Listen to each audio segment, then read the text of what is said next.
वर्णक्रमीय अराजकता के बीच सारा ने एक ऐसी आकृति देखी जो दूसरों से अलग खड़ी थी।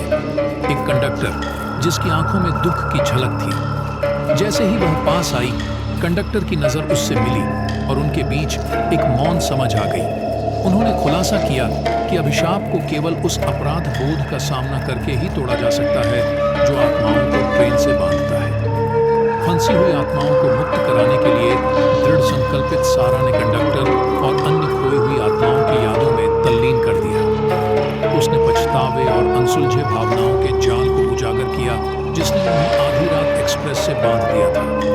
प्रत्येक रहस्योद्घाटन के साथ ट्रेन कांप उठी और वर्णक्रमीय पुनर्मूल्यांकन उजागर होने लगा। जैसे ही अभिशाप की अंतिम परत हटी, यात्रियों ने खुद को डाइनिंग कार में वापस पाया। आपातकालीन रोशनी की जगह भोर की नरम चमक ने ले ली। हवा हल्की महसूस हुई और कभी बुतहा रही ट्रेन में शांति का एहसास हुआ।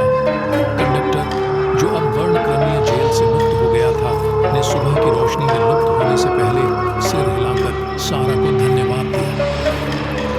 जैसे ही यात्री सूर्योदय की गर्म छटा में नहाए हुए एक नए स्टेशन पर पहुंचे, परलोक के अनुभव से उनकी स्मृतियां धुंधली हो गईं। वे ट्रेन से उतर गए। आधी रात की एक्सप्रेस, जो एक समय आतंक का जहाज थी, मुक्ति का माध्यम बन गई थी। सारा ने देखा कि ट्रेन दूर तक गायब हो गई। उसकी प्रेतवादित विरासत शांत हो गई। जैसे ही सूरज की रोशनी की पहली किरणें बादलों के बीच से गुजरी, वह उपलब्धि की भावना महसूस करने के अलावा कुछ नहीं कर सकी। आधी रात की एक्सप्रेस में व्याप्त भय ने जीवित और मृत लोगों के बीच की नाजुक सीमाओं की एक नई समझ को जन्म दिया था।